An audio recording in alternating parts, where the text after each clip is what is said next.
Hai Sobat Komunikan, welcome back to my channel. Bersama saya dengan Miss Henny. Saat ini kita akan melanjutkan pembelajaran kita mengenai dasar-dasar komunikasi.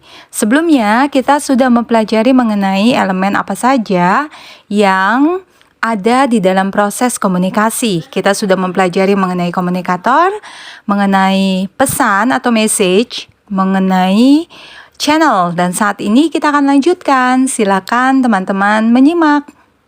Yang keempat, kita kenal dengan istilah komunikan. Ya, komunikan itu adalah audience atau receiver atau decoder, ataupun kita bisa sebut halayak atau publik yang dijadikan sasaran penerima pesan. Jadi teman-teman, siapapun yang menerima pesan dari komunikator kita sebut sebagai komunikan. Paham ya teman-teman?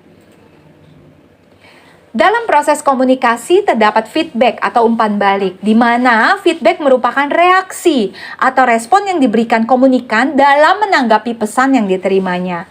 Jadi feedback yang diberikan itu setelah komunikan menerima informasi dengan baik yang disampaikan oleh komunikator bisa berupa respon. Ketika diminta misalnya silakan berdiri teman-teman. Nah, pada saat komunikan itu berdiri berarti pesan yang disampaikan oleh komunikator diterima dengan baik oleh komunikan dan direspon dengan cara komunikan itu berdiri. Ya, ataupun ketika ada pertanyaan, apakah Anda memiliki ide? Kemudian ada ide-ide brilian yang dikeluarkan misalnya, itu adalah contoh dari feedback dalam proses komunikasi. Ada juga pertanyaan misalnya diminta advice atau opini atau komen atau survei yang harus dijawab, rating, result, dan lain sebagainya. Itu adalah contoh-contoh dari feedback.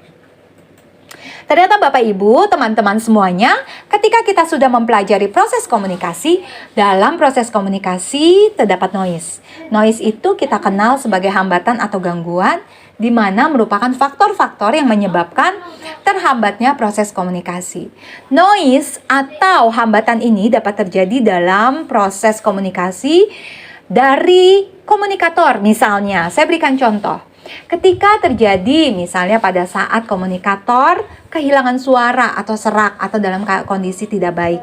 Pada saat itu komunikator tidak mampu untuk bersuara dengan baik sehingga terjadilah noise di sana. Terjadilah hambatan komunikator sehingga komunikator tidak bisa berbicara dengan baik. Kedua, misalnya contoh noise itu terjadi pada pesan atau message. Misalnya ketika pesan yang disampaikan oleh komunikator itu tidak jelas atau ambigu atau membingungkan, maka noise itu terjadi pada saat pesan itu disampaikan. Sehingga komunikan tidak paham dan tidak bisa menerima ataupun memberikan feedback yang sesuai dengan apa yang diinginkan oleh komunikator. Berikutnya kita ambil contoh noise yang terjadi pada media atau channel. Contohnya misalnya ketika saat ini kita melakukan pembelajaran melalui proses daring atau online. Tetapi pada saat itu ceritanya kuota internet kita habis. Atau misalnya ada gangguan wifi, gangguan jaringan menyebabkan kita tidak bisa mengakses internet dengan baik. Pada saat itu noise itu terjadi pada channel atau media, sehingga informasi yang disampaikan oleh komunikator tidak bisa kita terima sebagai komunikan dengan baik. Sehingga feedback pun apa yang diharapkan oleh komunikator tidak bisa kita lakukan atau kita respon sesuai dengan apa yang diminta oleh komunikator. Itu adalah contoh noise yang terjadi pada media. Berikutnya, noise juga bisa juga terjadi pada kita atau komunikan. Misalnya dalam hal ini saya adalah sebagai seorang komunikan. Atau teman-teman, posisikan diri teman-teman sebagai komunikan yang menerima informasi dari saya sebagai komunikator. Bisa juga pada saat teman-teman menerima informasi, pada saat itu ada orang yang mengetok di luar pintu, gitu ya.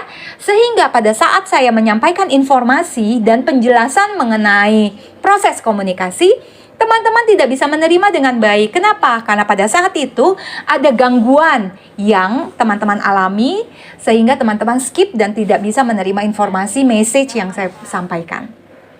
Paham ya teman-teman ya?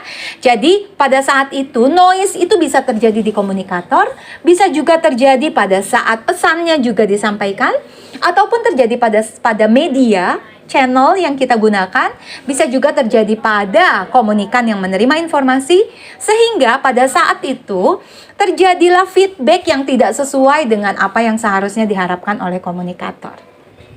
Gitu ya, itu adalah proses-proses komunikasi. Teman-teman, cukup sekian untuk pertemuan kita kali ini. Silakan teman-teman subscribe ataupun teman-teman berikan komen jika ada yang kurang jelas, karena kita akan membahas banyak materi berikutnya sebelum kita masuk ke metode penelitian komunikasi. Harapan saya teman-teman kita sama-sama belajar, dan skripsi teman-teman yang teman-teman buat ya, ataupun penelitian yang teman-teman buat bisa segera selesai sehingga teman-teman bisa lulus tepat waktu. Amin. Oke teman-teman, terima kasih. Sampai jumpa lagi di pertemuan berikutnya. Salam.